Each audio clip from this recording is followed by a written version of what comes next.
Welcome to కీటాక్స్. ఏపీలో బీసీలకి అండగా నిలబడుతున్న పార్టీ ఏది?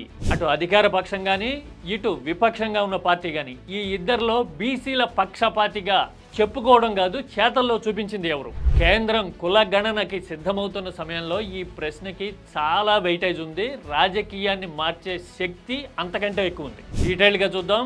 This is Key Talks for you.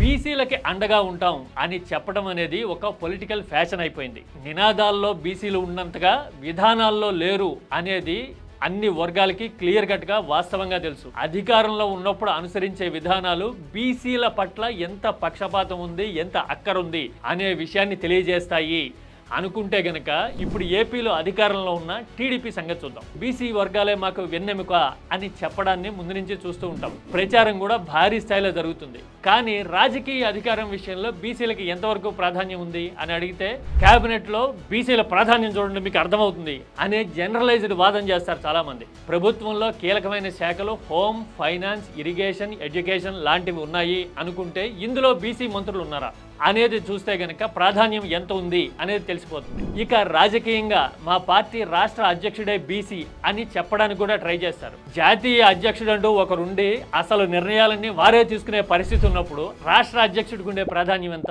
అంటే ఇదంతా పొలిటికల్ సింబాలిజం మీద నడిచే గేమ్.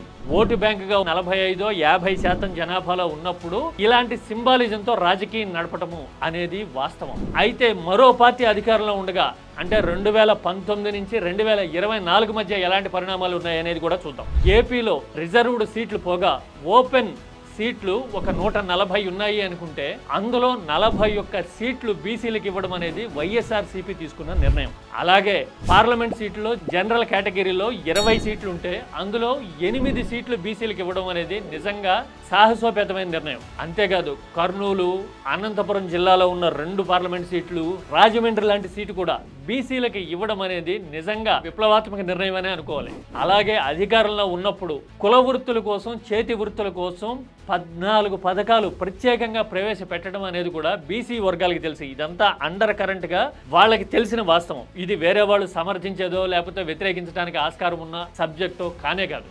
ఇది రియాలిటీ. 2 పార్టీల్లో పొలిటికల్ సింబాలిజంతో ఉన్నదెవరు, పొలిటికల్ ప్రాక్టికాలిటీతో ఉన్నదెవరు అని చెప్పడానికి ఈ 2 ఉదాహరణలు ఉన్నాయి. ఇలాంటి సమయంలో కేంద్రం కులగణన చేస్తే లెక్కలు ఎలా మారచ్చు? నిజానికి అసలు కుల ప్రాతిపదికన లెక్కలే అక్కర్లేదు, నేను స్కిల్ సెన్సెస్ చేస్తా అని చంద్రబాబు మొన్నటి వరకు చెప్పారు. అయితే ఇప్పుడు కేంద్రమే క్యాస్ట్ సెన్సెస్ చేస్తా అంటోంది కాబట్టి చంద్రబాబు ఈ విషయంలో కూడా మాట మార్చడం మనం చూడబోతున్నాం. బీసీల జనాభా గణన గనక బీజేపీ చేస్తే, ఒక విస్పష్టమైన విధానం ప్రకటిస్తే మీకు రాజకీయ ప్రాధాన్యం, నిర్ణయాత్మకమైన అధికారం మేం కల్పిస్తాం, రాష్ట్రానికి ఆర్థిక సాయం చేసినట్టే బీసీలని ఉన్నతంగా నిలబెడతాం అనే క్లియర్ కట్ విధానంతో గనక వస్తే గనక రాజకీయంగా బీజేపీకి అడ్వాంటేజ్ అయ్యేందుకు అవకాశం ఉంది. ఇన్నాళ్లు రకరకాల కారణాలతో టీడీపీతో ఉన్న పొత్తు కారణంగా గత 30 ఏళ్లుగా బీజేపీ ఏపీలో అడుగు ముందుకేయలేని పరిస్థితి ఉంది. అలాంటి బ్లాకేజ్ ని కూడా ఇప్పుడు ఈ బీసీ కులగణంతో ఛేదించే అవకాశం బీజేపీకి వచ్చిన మాట